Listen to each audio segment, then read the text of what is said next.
नमस्कार. या ठिकाणी तुम्हा सर्वांना 2026 सालाच्या हार्दिक अशा शुभेच्छा. 2000 साल हे तुम्हा सर्वांना सुखाचं, समृद्धीचं आणि भरपूर यशाचं जावो अशा प्रकारचं पुन्हा एकदा सुयश चिंतितो. आता आपण या ठिकाणी एक नवीन संकल्पना, नवीन विचार, नवीन कविता आपल्या सेवेशी घेऊन येत आहे. तर मी ही स्वतः कविता आलेली आहे.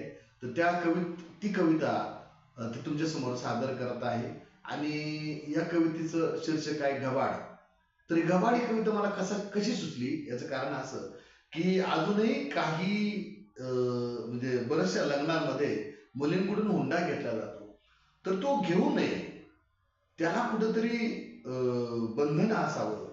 आणि म्हणून या ठिकाणी या कवितेतली जी मुलगी आहे ती आपल्या भावना व्यक्त करते. तर ती काय म्हणते बघा. तर ती म्हणते, माझ्या प्रेमाची परीक्षा पाहू नको. ती म्हणते, माझ्या प्रेमाची परीक्षा पाहू नको, मी दररोज जागत राहते, माझ्या नजरेत तुला पाहते, आसरूंना लबाड ठरू नको बरं का रे, आसरूंना लबाड ठरवू नको बरं का रे. ती म्हणते, माझ्या शब्दांची हेळसांड करू नको. ती म्हणते, माझ्या शब्दांची हेळसांड करू नको, मी दररोज शब्द जोडते, माझ्या शब्दात तुला धरते, शब्दांना अनाथ ठरू नको बरं का रे, शब्दांना अनाथ ठरू नको बरं का रे. ती म्हणते, माझ्या वेणीची गाठ बांधू नको. वेणीची इथं आपण असं घेतले विचाराची थोडक्यात. तर माझ्या वेणीची गाठ बांधू नको, मी दररोज केस विंचारते, मी दररोज केस विंचारते, माझ्या भांगात तुला भरते, कुंकवाला लाचार ठरू नको बरं का रे, कुंकवाला लाचार ठरू नको बरं का रे. ती म्हणते, माझ्या घराची इब्रत घालू नको. इब्रत म्हणजे इज्जत थोडक्यात. ती म्हणते, माझ्या घराची इब्रत घालू नको, मी दररोज घर शेकारते, माझ्या दारात तुला उभारते, मंदिराला घर ठरू नको बरं का रे. मंदिर मंदिरच असतं, घर घरच असतं.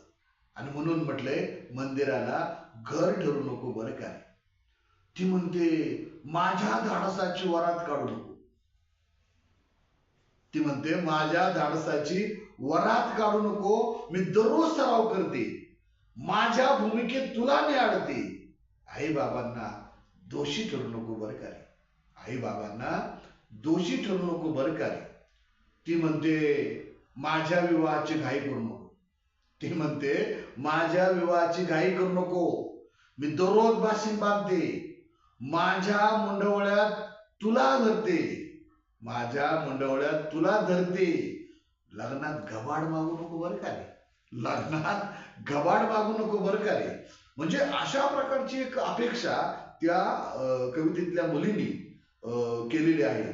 तर आपणा सर्वांना घबाड ही कविता आवडली असेल असं गृहीत धरतो. आणि दिनबहार चॅनलला तुम्हाला काय करायचे, सबस्क्राईब करायचे. आवडलं तर या कवितेला लाईक करा, सबस्क्राईब करा आणि शेअर करा. धन्यवाद. जय हिंद, जय महाराष्ट्र.